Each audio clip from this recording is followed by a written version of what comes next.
레위기 우리 1장 1절로 17절이고 그리고 7장 37절로 38절을 봉독하고 우리 한번 연구하겠습니다. 레위기 1장 말씀입니다.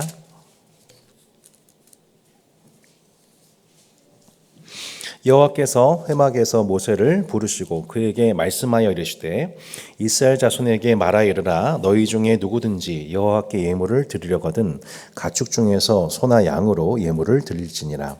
그 예물이 소의 번제이면 흠없는 수컷으로 회막 문에서 여호와 앞에 기쁘게 받으시도록 드릴지니라. 그는 번제물의 머리에 안수할지니 그를 위하여 기쁘게 받으심이 되어 그를 위하여 속죄가 될 것이라.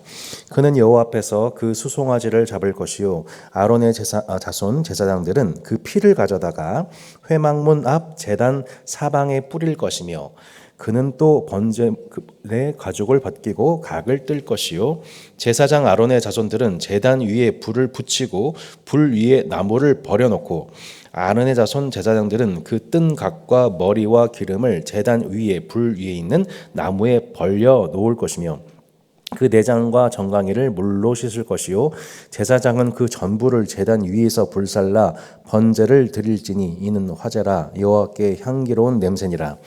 만일 그 예물이 가축 떼의 양이나 염소의 번제면 흠없는 수컷으로 드릴지니 그가 제단 북쪽 여호와 앞에서 그것을 잡을 것이요 아론의 자손 제사장들은 그것의 피를 제단 사방에 뿌릴 것이며 그는 그것에 각을 뜨고 그것의 머리와 그것의 기름을 베어낼 것이요 제사장은 그것을 다 제단 위에 불 위에 있는 나무 위에 버려놓을 것이며 그 내장과 그 정강이를 물로 씻을 것이요 제사장은 그 전부를 가져다가 제단 위에서 불살라 번제를 드릴지니 얘는 화제라 여호와께 향기로운 냄새니라. 만일 여호와께 드린 예물이 새의 번제이면 산보들기나 지피들기 새끼로 예물을 드릴 것이요 제사장은 그것을 제단으로 가져다가 그것의 머리를 비틀어 끊고 제단 위에서 불사르고 피는 제단 곁에 흘릴 것이며 그것의 모이 주머니와 그 더러운 것은 제거하여 제단 동쪽 재 버리는 곳에 던지고 또 그 날개 자리에서 그 몸을 찢되 아주 찢지 말고 제사장이 그것을 제단 위에 불 위에 있는 나무 위에서 불살라 번제를 드릴지니 이는 화제라 여호와께 향기로운 냄새니라. 아멘. 자, 레위기 7장 37절로 38절도 보겠습니다. 레위기 7장 37절로 38절입니다. 이는 번제와 소제와 속죄제와 속건제와 위임식과 화목제의 규례라. 여호와께서 시내 광야에서 이스라엘 자손에게 그 예물을 여호와께 드리라 명령하신 날에 시내산에서 이같이 모세에게 명령하셨더라. 아멘. 자, 주제가 내 위기는 레위기로입니다. 네. 라임인데요. 네. 자, 우리 이제 레위기를 공부할 때에 이 위기라고 하는 지점을 가지고 함께 키워드를 가지고 함께 매 장을 접근해 보고자 합니다. 레위기 1장을 통해서 우리가 생각해 볼 수 있는 우리의 신앙적 위기는 예배의 위기입니다. 예배의 위기. 곧 예배가 그것이 하나님께서 받으실 만한 참 예배일 수도 있고요. 또 하나님께서 기뻐하지 아니하시는 거짓 예배일 수도 있다는 것을 성경은 구약에서부터 신약까지 써 내려가고 있죠. 그러니까 어떻게 보면은 성경은 예배에 관한 책이라고 볼 수가 있습니다. 그러니까 참 예배이냐, 거짓 예배이냐, 그러니까 하나님을 예배하고 있느냐, 혹은 다른 신을 예배하고 있느냐, 혹은 하나님과 다른 신을 겸하여 섬기고 있느냐, 이 두 가지 종류의 예배이라고 볼 수 있습니다. 우리는 사실 누군가를 지금 예배하고 있습니다. 그러니까 세상 사람들도 무신론자들, 지금 대한민국에 무신론자가 더 많아지고 있다고 하는데 사실 무신론도요 일종의 사실 종교입니다. 하나님은 신적인 존재는 없다. 그러니까 그럼 결국에는 그 모든 삶의 예배의 중심은 누굴까요? 자신이죠. 자신의 인생을 신격화하고 그것을 예배로 섬기고 있는, 사실은 신이 없다고 말하지만 자신을 인생의 주인으로 모시고 살아가는 삶이 진행되고 있다고 볼 수 있습니다. 어떤 이는 그렇게 물질을, 어떤 이는 세상 이데올로기를, 혹은 세속의 혹은 지도자나 뭐 이단 종교 교주가 될 수도 있겠고요. 그 무엇이든지 하나님을 대체하는 그 인생과 세계의 중심에 그것을 신격화하고 그것을 예배하고 있다고 볼 수 있습니다.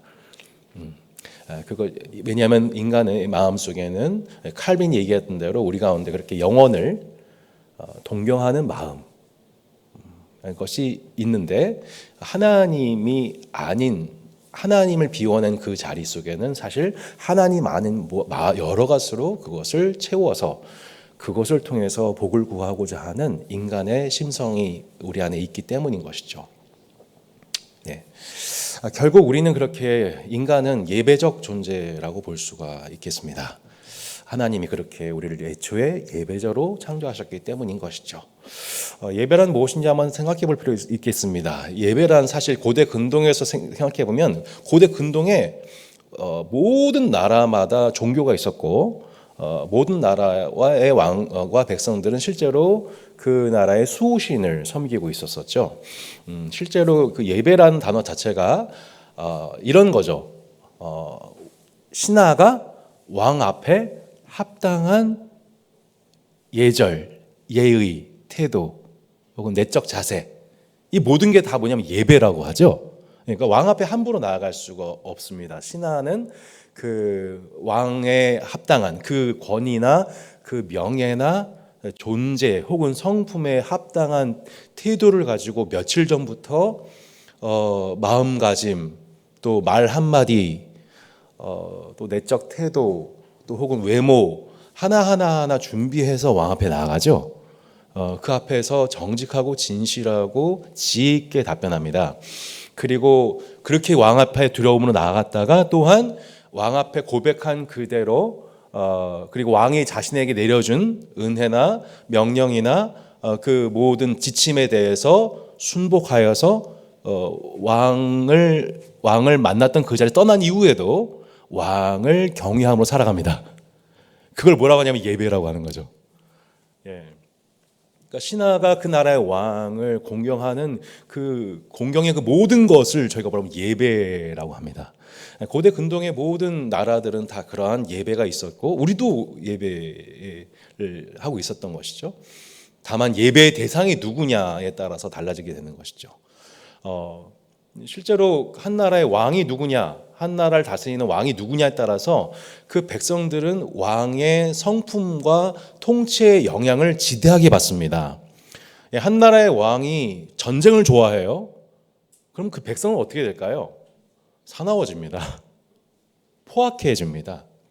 한 나라의 왕이 자본주의, 돈만 좋아해요. 아주 자본주의 질서를 넘어서 아주 천민적인 아주 그냥 이 돈만 좋아하게 돼요. 그럼 어떻게 될까요? 백성들도 그렇게 탐욕적으로 이적이 되겠죠. 한 나라의 왕이 예를 들어 세종대왕이다. 문화 뭐 이런 걸 이렇게 한글 창제한 뭐 세종대왕. 그럼 그 나라 백성들 어떻게 될까요? 그 영향을 받아가지고 문화를 되게 존중하게 되고 발달하게 되겠죠. 마치 그와 같습니다. 예배란 그렇게 우리의 섬김과 경배의 대상이 되시는 그분의 다스림을 받는 백성들로서 그분의 지대한 영향을 받게 되고 그것이 삶의 열매로 그 통치의 결과가 나타나게 되겠죠. 그러니까 결국 여러분의 지난 10년, 20년, 30년이 실제로 우리가 믿는 성경이 말씀하고 있는 여호와 하나님의 지대한 영향 속에 우리가 믿는 구주 예수 그리스도로 말미암아 그분의 인격적인 전인격적인 지대한 영향 속에 그 통치의 결과가 나타나고 계신가요? 예, 계시죠. 그 부분이 뭔가요? 그 우리의 왕이신 주님의 통치의 결과인 거죠. 예배의 결과인 거예요. 그러니까 내가 지금 누구를 예배하고 있냐가 결국 그 사람의 백성의 운명을 결정하게 되는 거죠. 그러니까 지금 우리가 레위기를 접근하는 데 있어서 이 부분이 정말 중요한 부분입니다. 그러니까 내 위기는 레위기로 하는데 궁극적인 우리의 위기는 뭐냐면 우리가 교회 다니는 분들은 사실 웬만하면 하나님 안 믿는 분들이 없어요. 하나님 잘 믿습니다. 하지만 어디서 위기가 오게 되냐면은 하나님 외에 다른 신들을 겸하여 섬기는 형태 속에서 두 주인을 섬기면서 한쪽은 폭력적인, 한쪽은 평화로운, 이 말도 안 되는 얘기지만 양쪽의 왕을 두 왕의 섬김 다스림을 받는다고 생각해 보세요. 그럼 백성들 안에 어떤 모습이 나타나게 되면 어떤 일면은 평화로운데 일면은 폭력적인, 예. 그러니까 위선적인 부분이 나타나게 되죠. 일부분은 참인데 일부분은 거짓된. 네. 전 지금 한국 교회가 겪고 있는 아주 심각한 위기가 교회 다니는 성도들의 모습 속에 나타나고 있다고 생각합니다. 그리고 그것을 영향을 주고 있는 목회자의 영향이 상당히 중범죄를 범하고 있다라고 여겨지고 있습니다. 왜냐하면 하나님을, 교회를, 또 기존 전통을 자랑하고 있지만 실제적으로 그거를 자랑하지 않는 게 아니에요. 그 열성이 없는 게 아니에요. 하나님에 대한 열성, 기도에 대한 열성, 성경 말씀에 대한 열성 없는 게 아니에요. 근데 그 열성만 있는 게 아니에요. 탐욕에 대한 열성, 또 아주 폭력적인 영성. 네, 그리고 성경에서 말씀하는 이웃사랑, 특별히 연약한 자에 대해 배려가 없는 그런 모습들, 이거는 사실 하나님의 모습은 아니거든요. 성경이 굳이 얘기하면 바알의 모습입니다. 자기 중심적이고 이기적이고 탐욕적이고, 좀 결론적인 얘기지만 그것을 위해서 이웃의 피를 흘리는, 자신의 탐욕을 위해서 이웃의 피를 흘리는 것에 대해서 아무런 거리낌이 없는 신, 이 바알입니다. 놀랍게도 우리가 엘리야라고 하는 선지자 때도 생각해 보면 실제로 이스라엘 백성들은 하나님을 섬겼지만 하나님과 더불어 바알을 섬겼고, 그래서 이스라엘 백성들의 모습 속에서는 하나님을 향한 열성적인 예배의 모습도 있었지만 반대로 이 바알을 숭배하면서 내 욕심을, 탐심을 섬기면서 그것을 위해서 무지한 이웃을 피를 흘리고 연약한 이웃을 압제하는 그 두 가지 얼굴이 있었던 겁니다. 그러니까 거기에 늘 우리의 신앙의 위기가 있는 거죠. 하나님에겐 위기가 없습니다. 그분은 본질적으로, 영원토록 본질적으로, 성품적으로, 행위적으로 완전 무흠하시고 의로우신 분이십니다. 영원하신 분이십니다. 예. 근데 그 하나님을 믿는 백성들이 하나님과 겸하여 다른 세속신을 겸하여 섬기는 그 위기가 찾아오게 되기 때문에 그 위기에 대한 진단으로서 우리가 하나님 말씀을 늘 읽어야 하고 교훈과 책망과 바르게 함과 의로 교육을 받아야 하는 것이죠. 그래서 우리가 주일로 모자라 수요일마다 항상 저희가 성경 공부를 겸하여 하는 이유는 우리가 하나님 말씀을 우리가 구약과 신약을 걸쳐서 망각하지 않고 이 말씀을 기억하여 하나님만 섬기기 위해, 하나님의 통치만 받기 위해, 하나님의 성품적 열매가 전인격적으로 나타나는 열매가 나타나기 위해 우리는 주야로 하나님 말씀을 묵상하고 연구하는 것입니다. 성경을 66권을 보고 주제별로 보고 인물로 보고 이것을 끊임없이 반복하여 평생에 걸쳐서 우리가 복 있는 자가의 복을 누리게 되는 것이죠. 선언이 길었습니다만 그렇게 이 우리 가운데 오는 이 위기에 대해서 주님이 주신 매뉴얼이 바로 레위기였다는 겁니다. 우리 한번 생각해 보면 모세의 오경, 모세가 하나님께 받아 쓴 5권의 책, 이 율법의 심장에 해당되는 창출, 레민신, 이 5권을 보고 있는데 여러분 맨 중심에 뭐가 있습니까? 바로 레위기가 있습니다. 레위기가 이렇게 중앙에 있어요. 이 책 이름이 그 레위기인데 영어로 보면 레위, 그러니까 레위에 관한 책, 레위의 책 이렇게 이제 영문상으로 번역이 돼요. 근데 원문상으로 보면 아까 우리가 레위기 1장 우리 1절에서 봤지만 1장 1절에 이렇게 나왔죠. 여호와께서 회막에서 모세를 부르시고 1장 1절 모세를 부르셨다. 그러니까 모세를 부르셨다. 이 부르셨다가 사실은 원어, 바이크라라고 하는 원어인데요. 사실은 히브리어 원문을 보면은 마이크라로 되어 있습니다. 하나님이 부르셨다. 그리고 그러니까 좀 더 정확하게 하면 그리고 그가 부르셨다예요. 여기 하나 더 넣어요. 그리고 그가 부르셨다. 그러니까 그가 이미 이스라엘을 부르셨어요. 어디서 부르셨어요? 애굽에서 부르셨죠. 세상으로부터 부르셨죠. 예. 근데 다시 그를 부르셨어요. 그리고 그가 부르셨다. 어디로 부르셨냐면은 시내산으로 부르십니다.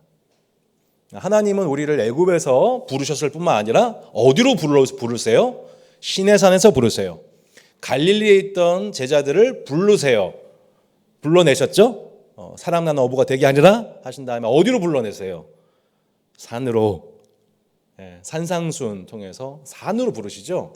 마치 그와 같이 예수님이 설교하시기 위해서 산으로 부르셔서 제자들에게 이 팔복을 말씀하시며 산상순을 가르치시지, 너희는 세상의 빛이야 소금이야, 새로운 정체성을 부여하시지, 하나님이 이스라엘을 애굽에서 불러내시고 다시 부르셔서 시내산에서 너희는 내 소유야.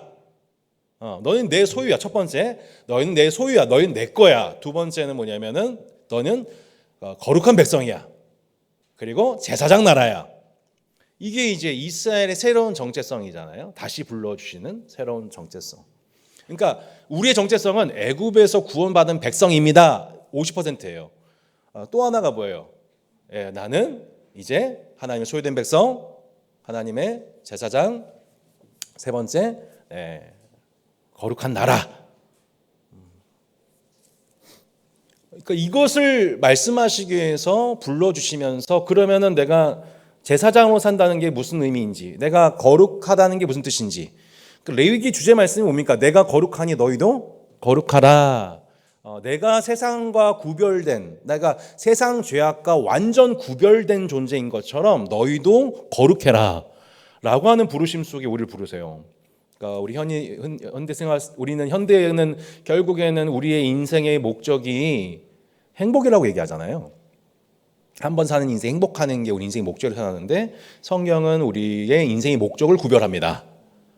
그러니까 그 세속의 세계관으로부터 우리를 구별해 내셨어요. 너희는 그게 아니고, 너희들은 행복하지 말라는 뜻이 아니라, 너희들은 다른 행복이 있는데 뭐냐면은 너희들은 내 소유, 하나님의 내 소유, 그리고 제사장, 거룩한 백성으로서 세상과 구별된 삶의 방식과 목적을 가지고 살아가는 것 자체가 내가 너희를 구원한 목적이야. 라고 말씀하시고, 그럼 그게 뭔데요? 그것은 이러이러한 거야 라고 시내산에서 제자 훈련하신 책이 그러니까 예수님이 제자들 산으로 불러내서 제자 훈련하듯이 이스라엘을 불러서 제사장 교육시키시는, 거룩 교육하시는 책이 뭐냐면은 레위기인 거예요. 그러니까 출애굽기 자 볼게요. 여기 교환해 보시면 출애굽기, 레위기, 민수기, 이게 쉽게 얘기해서 12개의 여행 이야기로 기록된 책이에요. 그러니까 모세가 그냥 아무 생각 없이 쓴 게 아니라 이렇게 아주 정교하게 편집이 되어 있는 책이죠.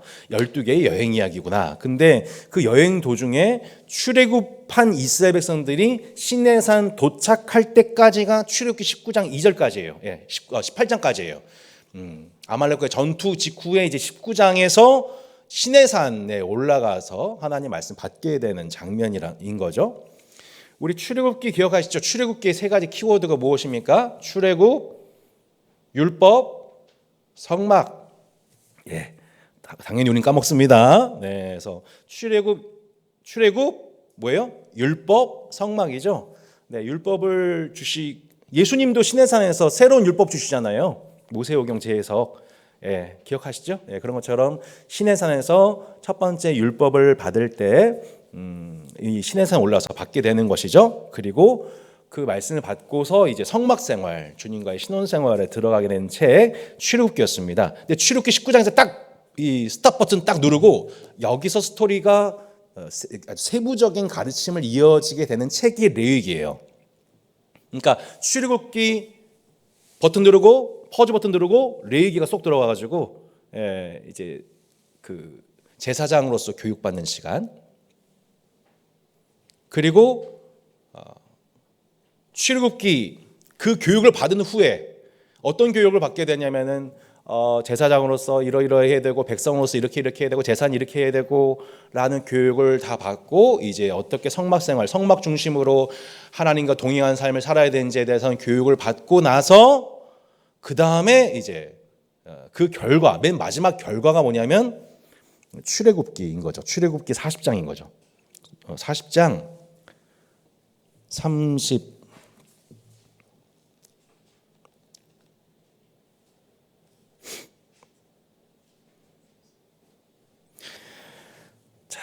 어디서부터 볼까요? 29절부터 보죠. 좀 기니까요. 출애굽기 40장 29절. 또 회막의 성막 문 앞에 번제단을 두고 번제와 소제를 그 위에 드리니 여호와께서 모세에게 명령하신 대로 되니라. 그는 또 물두멍을 회막과 제단 사이에 두고 거기 씻을 물을 담으니라. 모세와 아론과 그 아들들이 거기에서 수족을 씻되 그들이 회막에 들어갈 때와 제단에 가까이 갈 때에 씻었으니 여호와께서 모세에게 명령하신 대로 되니라. 이 레위기 명령대로 했다는 얘기죠. 그는 또 성막과 제단 주위 뜰에 포장을 치고 뜰문에 휘장을 다니라. 모세가 이같이 역사를 마치니, 그러니까 무슨 레위기의 모든 명령을 다 수행했다. 마치니까 그 결과가 뭐였어요? 구름이 회막에 덮이고 여호와 영광이 성막에 충만하며 모세가 회막에 들어갈 수 없었으니 이는 구름이 회막 위에 덮이고 여호와 영광이 성막에 충만하였음이며, 구름이 성막 위에서 떠오를 때는 이스라엘 자손이 그 모든 행자한 길에 앞으로 나아갔고 구름이 떠오르지 않을 때는 떠오르는 날까지 나아가지 아니하였으며, 낮에는 여호와의 구름이 성막 위에 있고 밤에는 불이 그 구름 가운데 있음을 이스라엘 온 족속이 그 모든 행자한 길에서 그들의 눈으로 봤다. 그러니까 무슨 뜻이에요? 자, 출애굽 19장에서 잠깐 퍼즈 버튼 누르고 산에 올라가가지고 어떻게 하나님과 동행하는 삶인 것인지, 어떻게 하는 것이 제사장의 삶인지, 어떻게 하는 것이 거룩한 백성의 삶인지에 대해서 교육받고 그 교육받은 내용 가지고 실제로 실행을 했더니 어떤 일이 나타났다? 하나님의 영광이 나타났다. 성막 가운데. 그리고 그 하나님의 영광을 경험한 이스라엘 백성, 본래 하나님의 영광이 없었던 백성들이 애굽에 살았을 때는 하나님의 영광이 아닌 바로 왕과 세상의 영광에 감춰졌던 하나님의 영광이 마침내 하나님의 영광 가운데로 불러오신 하나님, 그들을 다시 불러오신 하나님, 애굽에서 불러주시고 시내산으로 불러오신 그곳에서 마침내 하나님의 영광을 보게 되었다. 이것이 하나님 백성에게 주어진 놀라운 축복이었던 거죠. 그래서 다시 하나님의 영광을 보게 되었고 하나님께 나아갈 수 있게 되었고, 두 번째는 뭐예요? 하나님과 동행할 수 있게 되었다. 여러분, 우린 그리스도 예수 밖에 있을 때는 이 일이 안 됐었어요. 근데 저희는 그리스도 예수 안에 있게 됨으로 어떻게 돼요? 하나님의 영광을 보게 되었습니다. 그리고 그리스도 안에 있게 됨으로 하나님과 동행할 수 있게 되었습니다. 그분의 인도를 받을 수 있게 된 거죠. 그래서 그때부터 어떻게 되는 거예요? 이 이후에 민수기가 시작이 되는 거죠. 이후에 이제 민수기가 시작되는 거예요. 하나님의 영광을 성막 중심으로 늘 경험하고, 그래서 구름이 가는 만큼 구름이 가면 출발하고 구름이 멈춰서면 그 자리에 멈춰서서 거기서 그 성막 중심으로 공동체 생활하는 그 삶이 스토리가 민수기잖아요. 결국 레위기 교육을 통해 그들은 자신의 일상 속에 함께 하신 성막 중심으로 그들의 일상을 살게 되고 공동체적으로 살게 되고, 그리고 하나님의 영광을 경험하는 삶. 두 번째는 뭐예요? 하나님의 인도를 받는 삶. 광야 같은 인생 속에서 하나님의 인도를 받는 삶이 마침내 이스라엘에게 주어졌고 그들이 교육받고 마침내 그 삶을 누리게 되었다는 스토리가 출애굽기, 레위기, 민수기 전체의 맥락 속에서 흐르고 있다고 저희가 볼 수가 있는 거예요. 그렇게 1년 동안 레위기는 출애굽기와 민수기 사이에 1년 동안의 제자 훈련 기간, 1년 동안 제사장 교육, 거룩 훈련을 받은 기간이라고 볼 수가 있겠습니다. 그래서 모세오경의 전체 구조를 표 이렇게 나와 있잖아요. 참 이 표가 참 기가 막힌데, 그러니까 얼마나 그 유대인들이 이 짜깁기에 능한 의도적인 편집을 잘하는 사람들인지 보게 돼요. 그래서 창세기의 맨 마지막 장면이 야곱의 12아들 축복한 내용, 그리고 맨 마지막 신명기에 보면은 모세가 12지파 축복한 내용이 이제 대꾸를 이루고, 출애굽기와 민수기가 이렇게 이 순서가 역구조로 되어 있죠. 역순으로 되어 있죠. 그러니까 출애굽기는 출애굽, 광야 여행, 시내산 도착, 성막 건축 순이라면, 민수기는 어떻게 돼요? 성막을 해체하고 시내산을 출발해서 광야를 여행해서 마침내 어디까지 가요? 가나안까지 나가게 되는. 여러분, 이것을 통해 우리는 분명히 알게 되죠. 우리는 예수 그리스도로 말미암아 구원을 받았고 예수 그리스도로 말미암아 동행하여 마침내 하나님 나라에 진입하게 됩니다. 예, 모든 것이 예수 그리스도를 통해서, 그죠? 예. 이 우리 인생의 그 예수 그리스도 안에 있다는 것을 보여주는 선명한 그림이죠. 근데 그 중심에 뭐가 있냐면 우리가 주님 앞에 나아가고 또 주님과 동행하는 하나님의 백성의 삶의 비결과 능력이 뭐라고 얘기하고 있냐면 거룩이라고 하는 거예요. 내가 거룩하니 너희도 거룩하라. 그러니까 우리를 구원하신 목적이, 우리를 구원하신 이유는 하나님의 긍휼과 사랑이지만 우리를 구원하신 궁극적인 목적은 하나님의 신적인 성품, 곧 하나님의 성품 거룩을 내면화한 거룩한 하나님의 백성들로서 하나님이 우리를 구원하셨다는 것을 기억해야 됩니다. 예, 우리는 구원받았다는 것만 기뻐하면 안 되고 우리는 바로 이 거룩을 향해서 다시 하나님이 불러오셨다. 세상에서 불러주셨고 또한 뭐예요? 다시 불러주실 때 우리를 다시 부르신 이유는 이 거룩을 회복하기 위해서다. 때로 우리가 인생을 살다가 신자로서 거룩을 이룰 때마다 주님은 우리를 다시 부르시고 다시 부르셔서 우리의 인생이 구원받은 인생의 목적이 무엇인지를 늘 다시 우리를 불러주시는 분이심을 보게 되는 거죠. 레위기의 주제적 구조를 보면 결국 한눈에 보게 돼요. 그러니까 이거는 다 거룩에 관한 제자 훈련이었구나, 제사장 교육이었구나. 우리가 하나님 믿게 되었지만 우리가 함부로 하나님 앞에 나아갈 수 있게 된 것이 아니라 이 거룩의 은혜를 힘입어 우리를 거룩하게 하신 그 은혜를 힘입어 거룩하신 하나님과 함께 교제할 수 있는 존재가 되었구나. 그 하나님을 중심으로 하여서 우리의 일상이 이렇게 주님의 거룩함을 나타내는 향기로운 삶으로 하나님이 살도록 우리를 당신께로 부르신 것이 구원받은 목적이구나라는 것을 한눈에 보여주죠. 종교적 차원에서의 거룩, 평민, 제사장에 관한 그 절차, 또 제도의 거룩을 위해서 얘기하고 있고요. 두 번째는 문화적 차원에서의 거룩, 세 번째는 공동체적 차원에서의 거룩에 대해서 얘기해주고 있는 이 전체의 키워드는 결국 레위기는 거룩이라고 볼 수가 있겠습니다. 뒷장에서 보시면 결국 우리는 레위기를 어떻게 요약할 수 있냐면 거룩한 백성들을 위한 하나님의 선물꾸러미라고 표현할 수 있습니다. 우리가 어떻게 거룩할 수 있겠어요, 그죠? 우리 힘으로는 안 됩니다. 우리게 도덕으로 안 되고요, 노력으로 안 됩니다. 오직 내가 우리를 구원하신 하나님의 효력이 있는 부르심과 능하게 하시는 사랑으로 인해, 영원한 사랑으로 인해 우리가 그렇게 거룩해지는 것이죠.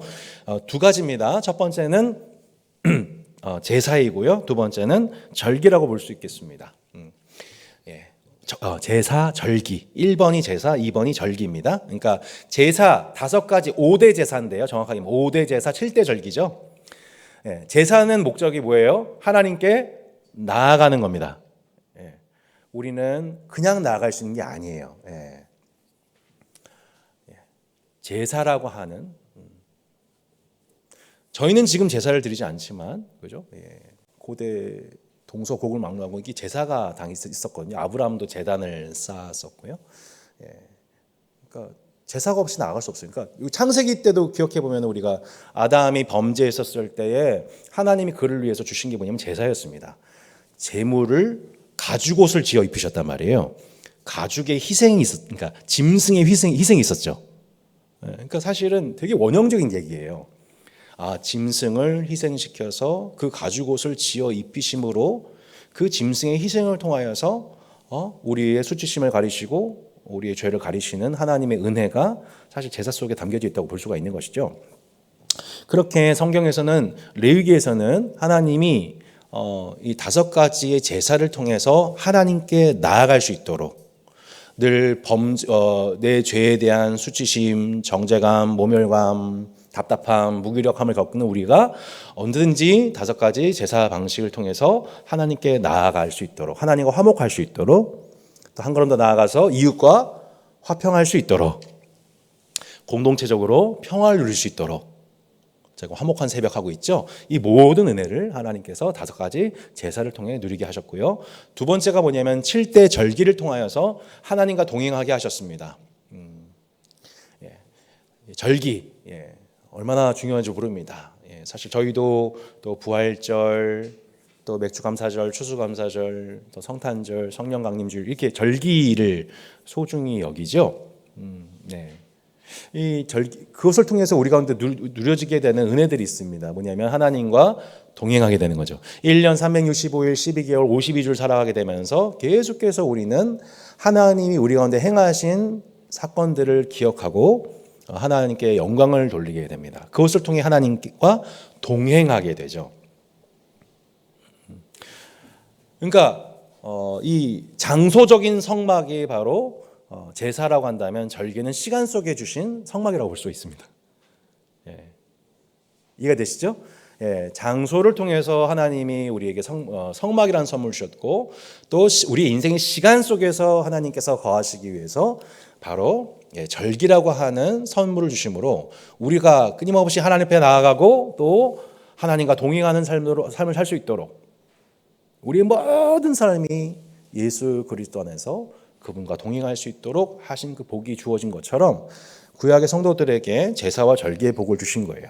그리고 또 다른 박스에 보시면 그렇게 5가지 제사와 7가지 절기에 관한 책 중에 맨 중심에 있는 그 제사와 절기를 복되게 하는 레위기의 핵심 말씀이 박스 안에 있는 레위기 16장 바로 대속죄일입니다. 레위기 16장 나중에 이제 자세히 보겠죠. 예. 그러니까 레위기의 핵심 키워드가 거룩이라면 이 구조 속에서 발견하게 되는 그 레위기 5대 제사와 7대 절기를 복되게 하는 거룩한 날 중의 날,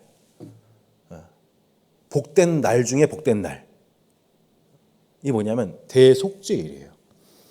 1년에 딱 한 번, 딱 한 사람 대제사장이 다시요. 1년에 딱 하루, 딱 한 사람 대제사장이 성소 중에서도 지성소, 지극히 거룩한 장소로 나아가서 모든 백성들의 죄를 속죄받는 날.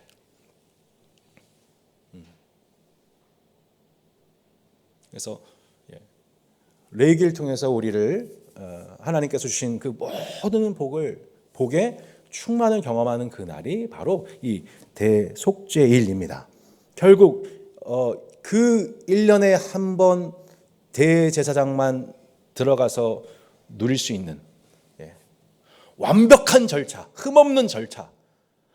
제사장도 죄가 있으면 들어갔다가 죽임당하게 되는, 그래서 끈을 달고 들어가야 되잖아요. 이렇게 지성소 들어갔다가 거룩하신 하나님 인재를 감당하지 못하고 그 연약함 가운데 있는 제사장과 그리고 제한된 그 규정, 제사장에게만 1년에 한 번만 들어갈 수 있는 그 모든 제한을 예수 그리스도께서 성소에 들어가시는 단번에 들어가시는 그 은혜를 힘입어 완전한 대속죄의 은혜를 힘입어서 우리는 제사장만이 아니라 모든 신자들이 1년에 한 번만이 아니라 1년 365일 교회에서만이 아니라 한정된 장소만이 아니라 모든 곳에서 내가 예수 그리스도 안에 있는 존재로서 우리는 언제든지 담대히 나아갈 수 있게 되었습니다.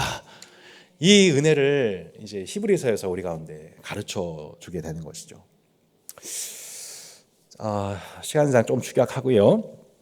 그렇게 우리가 레위기를 연구해야 되는 여러 가지 맥락 중에 하나는 있다면 몇 가지가 있는데요. 첫 번째는 예배에 대한 성경적 이해가 필요하다라는 것입니다.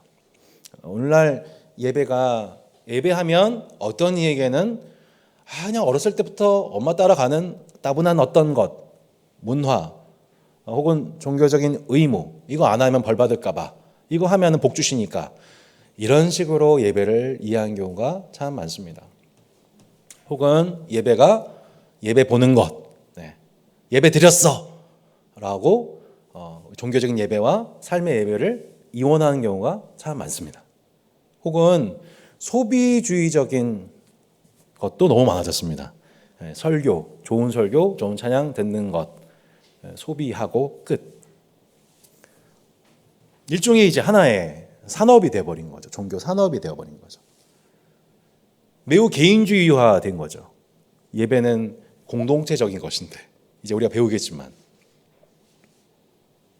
나중에 좀 화목제 보겠지만 공동체와 화목이거든요. 함께 누리는 거거든요. 그 예배 안에 제사 안에 담겨져 있는 그 공동체적 맥락, 형제와의 화해의 맥락 이런 것들이 다 사라지고 난 개인적으로 예배 드렸어. 하나님의 다 의무를 다 했어라고 스스로 정당화하지만 신학적으로 전혀 건자하지 않고 풍성하지 않고 매우 어떻게 보면 되게 이교도적인 거거든요. 예, 개인의 만족을 위해서 신을 만족해 하고 그것을 통해 자신이 복을 누린다고 하는 개념은 매우 이교도적인 개념이에요. 그러니까 이런 것들을 저희가 말씀을 4개를 통하여서 저희가 진짜 성경이 말씀하신 예배가 무엇인지를 발견하지 못하면 우리도 결국에는 신학적인 부분들의 결여로 말미암아 신앙적인 결여가 나타나게 될 수밖에 없겠죠. 요즘에는 또 이런 것도 많죠. 일종의 뭐 강단이 예배가 일종의 교회 정치의 하부 구조화된 예배를 위해서 나머지가 있는 것이 아니라 그 예배를 통하여서 어떤 이는 막 정치적인 선동을 하기도 하고 또 교회 정치를 하기 위해서 설교를 하기도 하고 교회 성장을 위해서 예배를 활용하기도 하는 이런 이제 예배의 변질들이 너무나도 많이 나타나고 있습니다. 저는 요즘 깜짝 놀라고 있습니다. 정말 뭐 저희 교단 얘기 아니지만 어떤 이 대형교회 한 목회자께서 이제 실제 정치인을 언급을 하면서 저주를 하고 뭐 아멘을 강요하고 구호를 외치고 설교 제목에 실제 뭐 사람 정치인 이름을 넣고 그렇게 해가지고 하는 이런 이 참 예배 위기, 예배 때 그런 일을 앞에서 정치적 선동을 하고 이념을 강요하고 있는 이런 모습들, 그리고 그것을 통해서 많은 엄청난 또 그런 것들을 통해서 엄청난 그 교회적인 응징력을 끄집어냅니다. 정치적 선동을 위해서 사람들을 끌어모으는 거예요. 그리고 많은 헌금이 들어오게 되죠. 결국 그런 일들 말미암아 지금 대한민국 가운데서 그런 자들 간에 떡 문제로 돈 문제로 서로 갈라지고 이런 일들이 이런 일에 이제 세상 일에 지금 교회가 완전히 결탁되고 대혼돈을 겪고 있는 거짓 예배가 판치고 있는 거죠. 그 뒤에 뭐가 있겠습니까, 여러분? 바알이 있는 거죠. 그 뒤에 뭐가 있는 거예요? 물질에 대한 탐욕인 겁니다. 결국 거짓 예배의 위기란 얘기는 실제 지금 우리나라에서 지금 일어나고 있는 일입니다. 실제로는 하나님을 예배하는 것처럼 하나님을 얘기하고 있고 성경을 얘기하고 있지만 실제로는 내 마음속에는 탐욕을 섬기고 있는 돈과 명예와 종교적 권력을 숭상하고 있는 그 내면의 그 갈라진 마음이 거짓 예배로 드러나고 있는 거죠. 그것을 통해서 무죄한 자의 피를 흘리게 되는, 무죄한 자의 명예를 훼손하게 되는 그런 일들이 계속해서 나타나게 된 겁니다. 요컨대 오늘 이 강의의 전체적 맥락 속에서 흐르게 되는 맥락은 바로 그것입니다. 거짓 예배와 참된 예배가 도대체 어떻게 구별될 것인가? 저 사람이 지금 주일날 10시 50분에 와서 예배를 드리고 있는데 기도를 했는데 헌금을 드렸는데 저 사람의 예배가 진짜 하나님 받으신 향기로운 게 맞아? 하나님 받으신 거야? 그걸 우리가 어떻게 알 수 있죠? 그걸 우리가 어떻게 알 수 있죠? 분별할 수 있죠? 근데 반면 저 사람의 예배를 하나님 정말 기쁘게 받으셨다. 혹은 아니 내 예배를 진짜 하나님 기쁘게 받으셨다라는 것을 어떻게 우리가 알 수 있죠? 저는 그것이 레위기를 통해서 1장을 통해서 드러난다고 여겨지게 됩니다. 이 부분 이제 좀 이따 이제 살펴보도록 하겠습니다. 그렇게 예배에 대한 지금 예배가 도구화된 예배가 신자의 탐욕의 도구화된 목사의 탐욕의 도구화된 그런 형태의 예배들이 너무 많이 지금 나타나고 있기 때문에 하나님은 이 일에 대해서 진노하고 계시고 이에 대한 우리의 분별력을 하나님 요구하고 계시다고 여겨지고 하나님 마른 사람의 수의 예배가 아니라 진정한 예배자들의 예배를 기뻐 받으시는 믿습니다. 그게 소수일지 모른다고 생각합니다. 엘리야 때도 그랬고요. 소수입니다. 많은 사람 1,000만, 2,000만 이런 거 자랑하던 패러다임 다 벗어 던지십시오. 그러니까 중요한 건 내가 진짜 하나님 성경에서 말씀하고 있는 예배로 하나님 만족해하는 예배자인가를 우리는 분별해야 하는 것이고 교육을 해야 하는 것입니다. 그런 예배자를 길러내야 하는 것입니다. 두 번째는 세대 문화에 대한 분별력인 겁니다. 세대 문화에 대한 분별력. 가나안 땅 입성을 앞두고 가나안 땅에서 행해지고 있는 풍속들에 대한 분별력을 이 레위기를 통해서 하나님 제공하셨었죠. 그곳에 있는 우상숭배, 성적인 어떤 탐욕, 불의, 압제, 또 약자들에 대해서 배려하지 않는 모든 모습들, 이런 것들에 대한 분별력 제공하는 책. 그것은 거룩한 내 소유된 백성, 거룩한 나라, 제사장의 모습이 아니다라고, 너희는 그 땅 들어가서 그 땅 더럽히지 말아라. 그 땅의 백성들은 지금 나를 모욕하고 있고 하나님의 말씀을 더럽히고 있고 그 땅을 더럽히고 있으므로 그 땅은 결국 그들 토해낼 것인데, 너희들도 그 땅에서 토해냄 받지 않도록 하기 위해서는 이것을 기억해야 된다. 그래서 문화에 대한 이 단순한 적응력이 아니라 저항력, 분별력을 주기 위한 책이 레위기였던 겁니다. 그러니까 결국 이 세대를 본받지 말고 오직 마음을 새롭게 변화받아야 된다고 하는 그 분별력. 그러니까 우리는 열정이 이전에 분별력입니다. 분별하고 열정을 다해야 됩니다.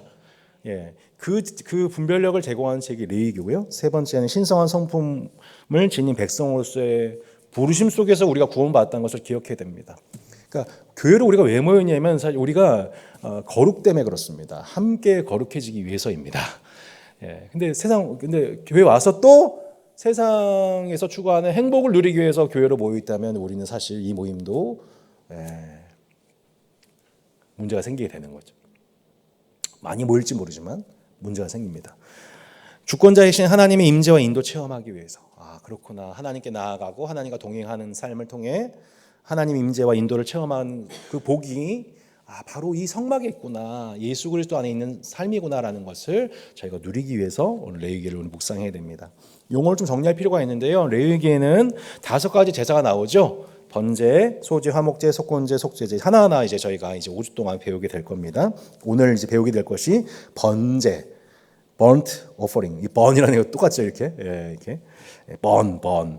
전체를 태워서 모두 바치는 수직적 헌신 예배를 우리가 번제라고 하고요. 다음 보게 이렇게 소제인데 유일한 곡식의 제사입니다. 다음에 이제 나머지도 설명드리겠습니다. 근데 이제 용어 헷갈리는 게 뭐냐면 번제, 소제, 화목제, 속건제, 속죄제 외에 막 또 다른 단어들이 나와서 헷갈리는 거예요. 그게 뭐냐면은 이거는 그러니까 5대 제사의 그 제사를 수행하는 방식들이 거제, 요제, 전제, 화제예요. 5대 제사가 있고 그 제사를 수행하는 방식이 거제, 요제, 전제, 화제인 겁니다. 예. 그래서 오늘 본 이제 번제는 대표적인 우리가 보게 될 번제는 화제입니다. 불로 제사물을 전체를 불로 태워서 하는 것. 예. 그러니까 번제를 화제로 드리는 거예요. 거제는 뭐냐면 들어 올리는 거예요. 예물을 들었다가 우리가 보통 이제 헌금 봉헌할 때 이렇게 하잖아요. 하나님께 올려드리는 의미, 올려드리고 다시 내려요. 이게 뭐예요? 이 모든 것은 하나님 것입니다. 그리고 하나님이 다시 우리에게 주셨습니다. 이렇게 된 거죠. 이게 이제 거제입니다. 요제는 흔드는 제사, 전제는 짐승을 바칠 때 포도주나 우리 곡주를 함께 붓는 제사. 그래서 나중에 보면은 사도 바울이 내가 전제와 같이 이렇게 부음바 되고 떠날 기약이 가까웠다. 그러니까 자신이 그 순교의 피를 흘릴 것, 자신의 피를 마치 이 전제의 포도주와 같이 피를 흘릴 것을 연상하는, 암시하는 말씀을 하는 것을 저희가 보게 되죠. 바로 이 맥락인 것입니다. 오늘 저희가 보게 될 부분이 바로 번제인데요. 이 번제 부분에 있어서 우리가 방금 읽었지만 번제는 한마디로 가축의 모든 것을 제단에서 불사는 화제를 통해서 불살라서 그것이 타올라 이제 향기가 하늘로 올라가게 되면 하나님이 그 향기를 맡으시고 기뻐 받으시면서 기쁘다, 참 좋은 냄새다, 향기롭다 라고 하시면 하나님이 그것을 통하여서 그 백성의 죄를 용서해 주시는 방식이 바로 번제예요. 근데 이제 그 번제에 들어가는 제사물들이 총 5가지가 언급이 됩니다. 짐승만 5가지 짐승만 구별하셨어요. 대표적인 게 수소 등 몸집 큰 가축, 양과 염소, 그 다음에 뭐냐면 산비둘기, 집비둘기인 거죠. 왜 산비둘기를 생각하셨냐면은 가난한 사람들이 있기 때문에. 그러니까 가난한 사람들도 자신의 전부를 드리고 싶지만 나는 저 사람처럼 많은 거 드리지 못하네. 괜찮아. 그게 아니고 너의 전부를 드리면 돼. 예. 그러니까 많은 거를 말하신 게 아니라 전부를 드리는 거죠. 그 전부의 의미로서 마치 과부의 2렙돈처럼 과부의 2렙돈을 예수님 보시고 저 사람은 전부를 헌신했다. 여러분 우리가 헌금을 얼마 하느냐가 아니라 여러분 전부를 담아 드리는 겁니다. 그러니까 여러분 전 재산 다 드리라는 얘기가 아니라 이게 전부를 담아 드리는 겁니다. 전부를. 전체의 일부지만 이것은 저희 전부입니다라는 마음으로 드리는 거죠. 그러니까 그 의미인 거예요. 이거 다 주님 겁니다. 그러니까 제 시간도 은사도 재물도 다 주님의 겁니다. 라는 것으로 저희가 구별해서 드리단 말이죠. 일부를. 근데 이 과정 속에서 왜 짐승들로 제안을 하셨는가 이제 질문이 떠오르게 됩니다. 왜 짐승들인가? 하나님이 육식주의자인가? 이런 이제 농담을 하게 되죠. 왜 이렇게 짐승을 좋아하시지? 갑자기 주님이 더 친근해지게 느껴져요. 저도 육식주의자니까 이렇게. 근데 하나님이 실제로 먹는 거 드세요, 안 드세요? 안 드세요. 뭐만 받으세요? 향기만 받으시잖아요. 그리고 그 제사물 드렸던 고기는 다 누구한테 돌아가요? 제사장과 레위인한테 돌아갑니다. 그러니까 참 놀랍죠. 이 한 마리의 이 제사물의 희생을 통하여서 속죄와 하나님께 대한 흠양과 또 이웃에 대한 배려.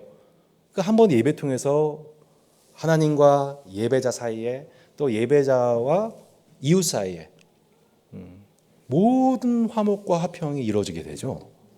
그 한 번의 예배로 말미암아 이것을 학습하는 것이 바로 번제였던 겁니다. 이 들짐승은 왜 들짐승은 안 돼요? 그러니까 집에 있는 짐승만 돼요. 그 들짐승은 내게 아니란 말이에요. 근데 집에 있는 짐승을 가지고 바쳐요. 왜 그럴까요? 이게 나거든요. 내 재산이거든요. 제가 예전에 그 손영훈 목사님 그 순교자 기념관 가셨을 때 하민이 태어난 지 1년 됐었을 때거든요. 근데 그때 하나님 제 아들은 내게 아니라 하나님 겁니다. 손영훈 목사님이 2 아들을 순교자로 들었던 것처럼 제 자녀들이 하나님의 것입니다. 하는데 얼마나 원통한지.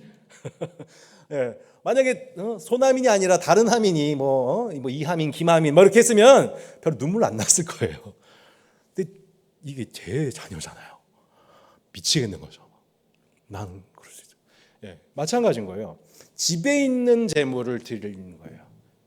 나하고 함께 동고동락하면서 눈빛을 마주치고 생명적 관계 가운데 있던 나의 동반자를 바치는 거예요. 근데 레위기 1장에서 우리가 이 번제 중에서 제일 우리가 중요하게 여겨야 되는 부분은 뭐냐면 우리는 예배를 생각하면 예배는 누가 준비한다고 생각하세요, 여러분? 주일 예배 누가 준비한다고 생각하세요? 손진원 담임 목사? 혹은 노종희 집사님 찬양 인도자, 찬양단? 예배 누가 준비하는 거예요? 또 하나님이라고 맞습니다. 하나님 때 맞습니다. 하나님 맞는데 누가 준비하는 거냐면 다 같이 준비하는 거예요.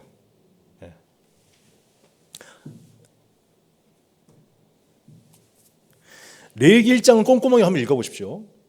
제가 이번에도 읽으면서 다시 한번 놀랐던 게 레위기 1장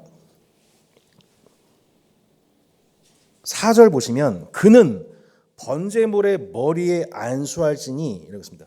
자, 번제물의 머리에 안수할지니. 자, 누가 번제물에 안수합니까? 제사장입니까? 예배자입니까? 저는 이번에도 제사장이 그렇다고 생각하고 또 봤습니다. 왜냐하면 안수하면 딱 떠오르는 게 목사님이거든요. 근데 아닙니다. 누가 안수하는 거냐면요. 내가 동반자로 가져온 그 재물에 내가 안수하는 겁니다. 계속 보실래요? 5절 그는 여호와 앞에서 그 수송아지를 잡을 것이요. 누가 잡아요? 제사장이 잡아요? 내가 잡아요. 내가 잡는다고요. 내가. 그럼 제사장 뭐 하고 있을까요? 아론의 자손 제사장들은 그 피를 가져다가 회막문 앞 제단 사방에 뿌릴 것이며, 그러니까 제사장은 뭐 하고 있어요? 옆에서 서포트하는 거예요. 옆에서 멀리 보고 있다가 예배 잘 보고 이제 그다음 옆에 도와주는 거예요. 그는 또 그 번제물의 가죽을 벗기고 각을 뜨대. 누가 가죽 벗기고 각을 뜹니까? 제사장? 아니에요. 내가 하는 거예요. 내가 직접 가죽을 벗기고 각을 떠요. 그러면 7절 제사장 안의 자손들은 제단 위에 불을 붙이고 불 위에 나무를 버려놓고 그 보고 있다가 옆에서 또 돕는 거예요. 아론의 자손 제사장들은 그 뜬 각과 머리와 기름을 제단 위에 불 위에 있는 나무에 버려놓을 것이고 그 내장과 정강이를 물로 씻을 것이고 제사장은 그 전부를 제단 위에서 불살라 번제를 드릴지니 이는 화제라 여호와께 향기로운 냄새니라. 이제 이해되시죠? 이게 화제의 방식으로 드려졌다는 거예요. 번제가 화제의 방식으로. 제사장은 이 사람이 지금 절차에 따라서 예배를 잘 드리고 있는가, 예배의 정신을 잘 따라서 예배하고 있는 거 옆에서 보고 서포트하는 역할을 하고 있고, 예배는 본인이 드리는 겁니다. 예. 그러니까 그냥 짐승이 아니라 내 수족, 내 몸, 내 소유, 내가 애지중지하는 그것을 희생해서 그 희생 제물이 내 죄 때문에 얘가 죽어야 하는, 나 때문에 이 죄도 없는 이 제물이 죽어야 하는, 그런데 안수를 통해 내 죄가 전가되고 그리고 그것에 짐승을 죽이고 칼로 내려쳐서 죽이고 피를 흘려 받고 각을 뜨고 가죽을 벗겨냄을 통해서 눈물이 펑펑 쏟아지는 거죠.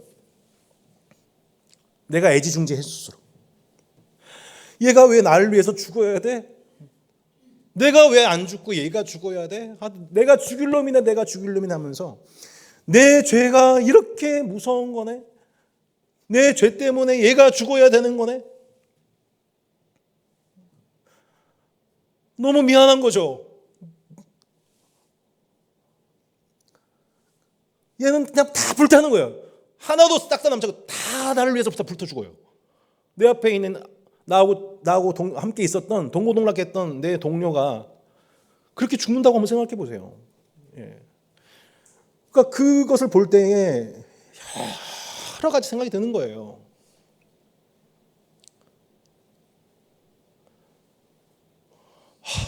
정말 다시 이제 못 범하겠다.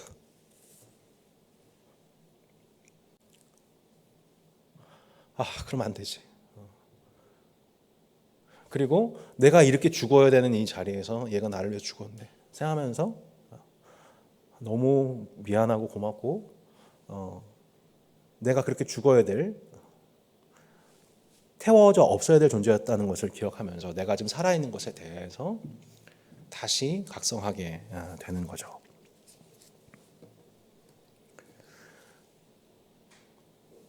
이 레위기 1장은 그렇게 무덤덤하게 보시는 것이 아니고 우리 예배는 그렇게 수동적인 태도로 앞에서 찬양 인도하면 오늘 찬양 참 좋다, 이렇게. 또 앞에서 누군가께서 목사님 설교하면 참 뭐 은혜롭다, 혹은 뭐 좀 별로네, 언제 끝나, 오늘따라 늦게 끝나네, 예배 빨리 보고 가야 되는데.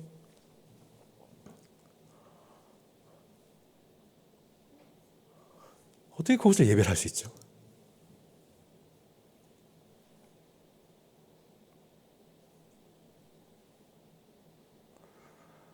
여러분, 우리가 한 주간 우리가 예를 들어서 한 주의 삶 속에서 이러한 피 흘림, 곧 예수님의 그 피 흘림으로 말미암아 내가 안수하여서 내 죄를 전가받으신 예수님이시고 그 예수님이 자신의 삶을 통째로 불태워서 하나님 앞에 향기로운 예배가 되게 하신 것이 없었다면 내 죄의 문제가 해결되지 못하고 결국 내가 하나님 앞에서 이렇게 죽을 수밖에 없는 존재란 것에 대한, 그런데 그 예수 그리스도의 그 번제로 말미암아 하나님 앞에 향기로운 제사가 되신 그분의 희생으로 말미암아 하나님이 향기롭다 하시며 너의 죄는 다 사함 받았다라고 하는 그 죄 사함 선언이 우리 가운데에 진정한 감사와 감격으로 누려지지 않고 있다면, 여러분, 우리 예배는 지금 종교가 된 겁니다. 형식이 된 거고 매너리즘에 찌들어 버린 겁니다. 이 참 번제가 되시는 그 예수 그리스도를 바라볼 때 그분이 나의 모든 죄를 전가당하셨고 죄를 지셨고 그 안에 내 모든 병과 연약함을 다 짊어지심으로, 그래서 요한이 보라 세상 죄를 지고 가는 하나님의 어린 양이로다.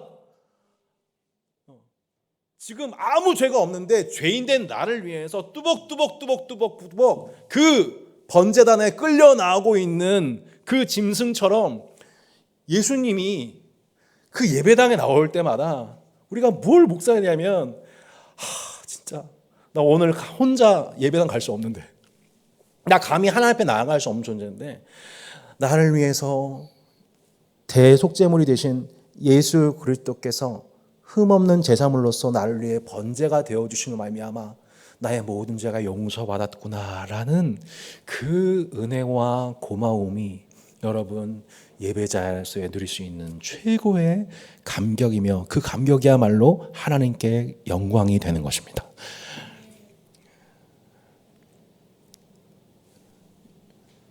하나님께 번제가 되신, 하나님 앞에 자신의 피를 흘리우신 참 예배자 되신 예수 그리스도로 말미암아 우리가 하나님과 화목해 되었습니다.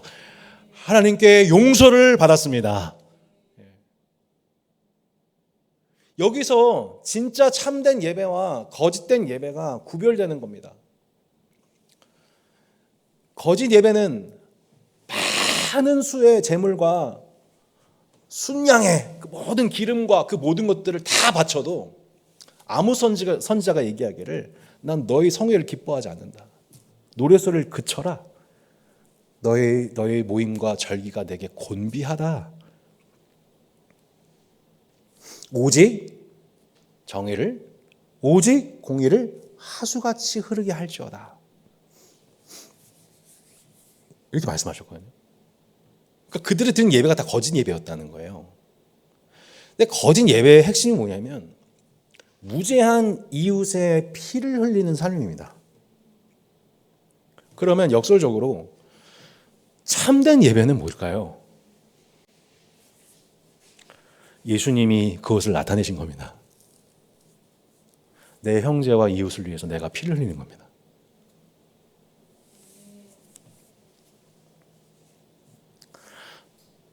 예수님이 무죄한 자를 위해서 스스로 죄가 되신 것처럼 우리가 예수님을 대신하여 그러한 전 인류적인 대속의 일은 할 수 없지만 우리 삶 속에서 내게 허락된 만큼의 십자가를 지고 사는 겁니다.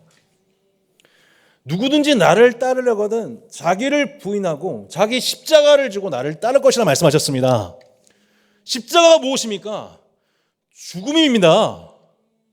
내가 죽는 거예요. 내가 죄 없는 내가 죄 있는 저 형제의 무지함과 완고함과 그 죄악과 으로 인해 그 형제를 판단하고 비방하고 정죄한 게 아니라 내가 십자가에서 못 박혀서 죄 없는 내가 십자가에 못 박으로 말미암아 거기서 내가 아픔을 겪고 피를 흘리고 죽어가는 것을 느끼고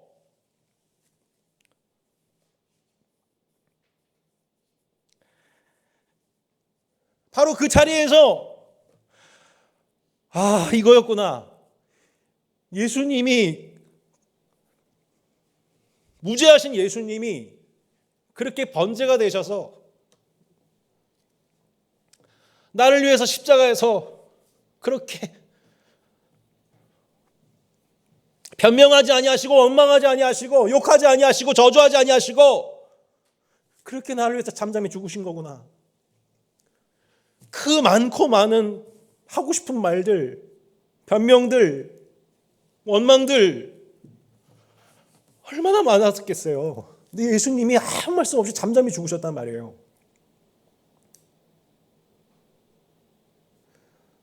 그 번제가 대신 죄 없는 자로서 우리를 위해서 피 흘리신, 무죄한 자로서 죄 있는 우리를 위해서 피 흘리시고 희생하신 그 예수 그리스도의 번제, 그 예배는 참으로 하나님이 기뻐하실 만한 삶이요 향기로운 제물이 된 것입니다. 그 향기를 받으시고 흠향할 만하다, 너무 아름답다, 내가 기쁘다.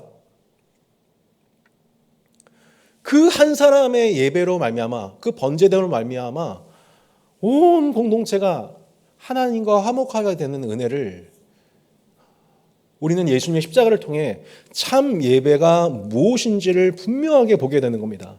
그래서 메시지 성경에서 이렇게 유진 피터슨 목사님이 의역을 하셨어요. 자기를 희생하는 것이야말로 너희 자신 곧 너희의 참된 자를 찾는 길이며 나의 길이다라고. 여러분, 우리의 본질이 남을 희생함으로 내가 번식하고 건강하고 번영하고 힘을 얻는 방식, 이 세상의 방식은 거짓된 자로 나아가는 길이며 거짓 종교의 길입니다. 놀랍게도 우리는, 저도 부족하지만 목회자로서 때로 내가 정말 목회자로서 성도를 위한 죽음을 택할 때 거기에 진짜 제 길을 찾습니다. 거기서 예수 그리스도를 만납니다. 자녀를 위해서 부모가 아낌없이 희생을 바치고 또 손주까지도 손을 펼쳐 자신을 희생하며 살아갑니다. 왜냐하면 거기에서 우리의 부모된 우리의 참된 정체성과 은혜를 발견하기 때문이죠. 마찬가지로 하나님의 아들이신 예수님이 이 땅에서 그렇게 하나님으로서 자신을 높이지 아니하시고 스스로의 안위를 생각하지 아니하시고 또 다른 하나님의 아들 딸 된 우리의 생명을 살리시기 위해서 그분은 자신을 통째로 번제로 피 흘려 희생하셨습니다. 그리고 희생 속에서 하나님의 아들이라고 하는 온갖 찬송을 받게 되셨죠. 세상은 지금 이제 두 길로 영원히 나눠지게 됩니다. 나의 안위를 위해서 무죄한 자의 피를 흘려서 자신을 배부르게 하는 우상 숭배자, 거짓 예배자의 한쪽 길과 참 예배자이신 예수 그리스도를 따라, 참 예배자이셨던 예수를 따라 우리도 그 예배자로 생명을 살리기 위해서, 나를 살리기 위해서 예수님이 번제가 되셨던 것처럼 내가 형제를 위한 번제적 삶을, 전제적 삶을 하나님 앞에 올려드리기 원하는 그 참된 예배자, 그 두 길로 우리는 사실 그 다른 길로 가고 있는 겁니다. 교회를 다니고 있다고 해서 모든 신자가 아닙니다. 이제는 순진한 생각에서 벗어나십시오. 제일 중요한 거는 한국교회가 아니라 내가 지금 어느 길로 가고 있는 예배자인가? 나는 하나님만 예배하는 예배자인가? 아니면 하나님과 세상을 겸하여 섬기는 예배자의 길로 가고 있는가를 스스로 점검하고 서로를 경계하고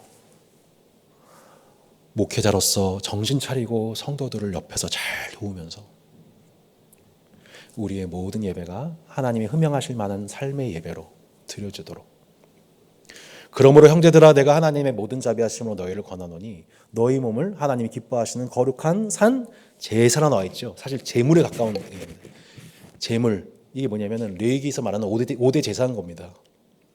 너의 삶을 번제로, 소제로, 속건제로, 속죄제로 화목제로 드리라. 이것이 하나님 받으실 만한 영적 예배입니다. 우리 함께 기도했으면 좋겠습니다.